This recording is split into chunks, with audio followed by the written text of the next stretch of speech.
9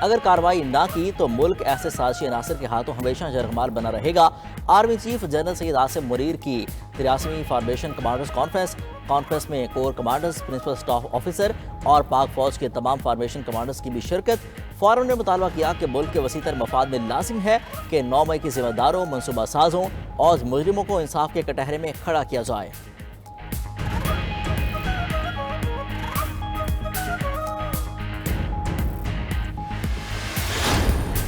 افواج پاکستان کے خلاف ڈیجیٹل دہشت گردی بیرونی سہولت کاروں کی مدد سے کی جا رہی ہے۔ فارمیشن کمانڈرز کانفرنس کے شرکاء کا کہنا تھا کہ ڈیجیٹل دہشت گردی کا مقصد قوم میں مایوسی پھیلانا ہے۔ پاکستانی قوم جھوٹ اور پروپیگنڈا کرنے والوں کے عزائم سے پوری طرح باخبر ہے۔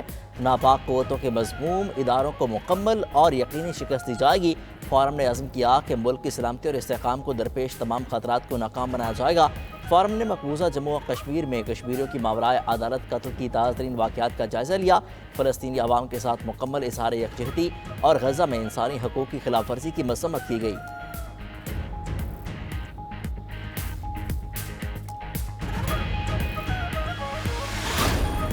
اسلام آباد کی مقامی عدالت نے 9 مئی کے 2 مقدمات میں بانی پی ٹی آئی کو بری کر دیا۔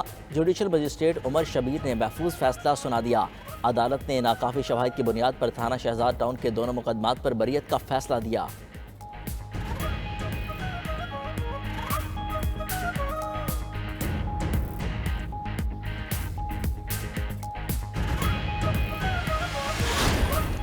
نیب ترمیم کی کیس کی سماعت براہ راست دکھانے کی درخواست مسترد، سپریم کورٹ نے فیصلہ 4-1 کی اکثریت سے سنا دیا۔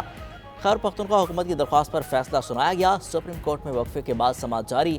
چیف جسٹس قاضی فائزہ کی سربراہی میں 5 رکنی لارجر بینچ سماعت کر رہا ہے۔ Justice Aminuddin, justice Jamal Khan Mandokhail, justice اطمئن اللہ اور جسٹس حسن اظہر رضوی بینچ کا حصہ۔ بانی P T I video link پر پیش۔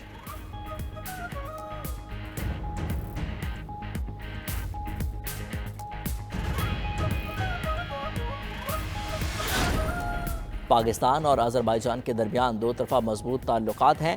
آذربائیجان کے وزیر خارجہ جیہون بیراموف کہتے ہیں کہ ہم پاکستان کے ساتھ مختلف شعبوں میں شراکت داری چاہتے ہیں۔ دونوں ملکوں کے تجارتی شعبے کے مواقع موجود ہیں۔ براہ راست پروازیں عوام کے درمیان رابطوں میں معاون ثابت ہوں گی۔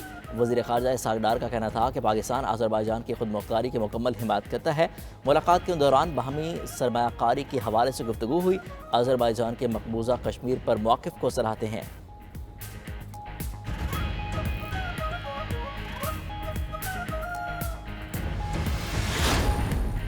وزیر اعلیٰ سندھ سید مراد علی شاہ کی زیر صدارت سندھ کابینہ کا اجلاس۔ کنٹونمنٹ بورڈ کے علاقوں سے پراپرٹی ٹیکس ریکور کرنے کی منظوری دے دی گئی۔ سٹیل ملز بحالی اور خالی اراضی پر ایکسپورٹ پروسیسنگ زون قائم کرنے کا فیصلہ۔ وزیر اعلیٰ سندھ سید مراد علی شاہ کہتے ہیں ہم نے پاکستان سٹیل مل کو نجکاری سے بچایا ہے۔ سٹیل ملز کے پلانٹ 700 ایکڑ پر قائم ہیں۔ پرانی سٹیل مل کو بحال کریں گے یا اس کی جگہ نیا پلانٹ لگائیں گے۔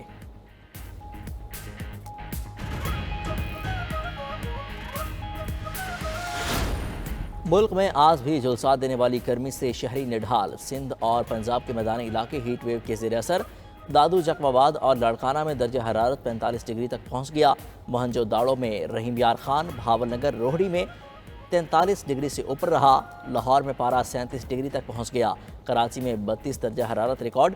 گرمی کی شدت 38 سینٹی گریڈ تک محسوس ہو رہی ہے۔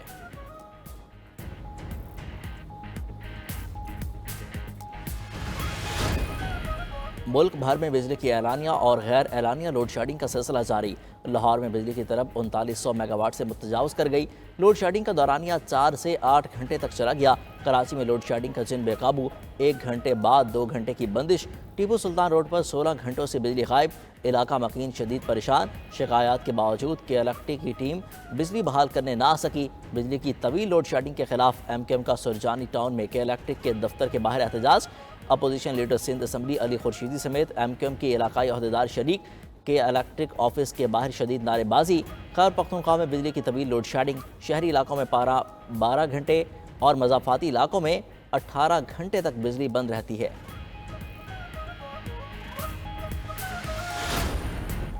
بجلی کی تقسیم کار کمپنیوں کی نااہلی کا بوجھ سامنے آ رہا ہے۔ وزیر توانائی اویس لغاری کہتے ہیں لوڈ شیڈنگ کیٹیگری 3 کے تحت ہائی لاسز فیڈرز پر کی جاتی ہے، کیٹیگری 1 اور 2 کے فیڈرز پر کہیں لوڈ شیڈنگ نہیں کی جاتی۔ گزشتہ روز ملک میں بجلی کی طلب 21,588 میگا واٹ تھی، 4,232 میگا واٹ کا شارٹ فال ریکارڈ کیا گیا۔ درست نظام نہ ہونے کے باعث لوڈ شیڈنگ کے درست معلومات میں دشواری ہے۔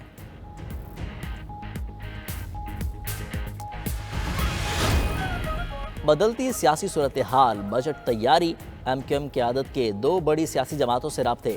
ایم کیو ایم وفد آج وزیر اعظم شہباز شریف سے ملاقات کرے گا۔ کراچی کی سیاسی اور اقتصادی صورتحال پر غور ہوگا۔ وزیر اعظم کو کراچی میں لوڈ شیڈنگ اور بلنگ اور بجٹ تجاویز سے آگاہ کیا جائے گا۔ ایم کیو ایم کے وزیر اعلیٰ سندھ اور پیپلز پارٹی کے دیگر رہنماؤں سے بھی 1-2 روز میں ملاقات متوقع ہے۔ پارلیمانی معاملات اور ترقیاتی سکیمز پر گفتگو ہوگی۔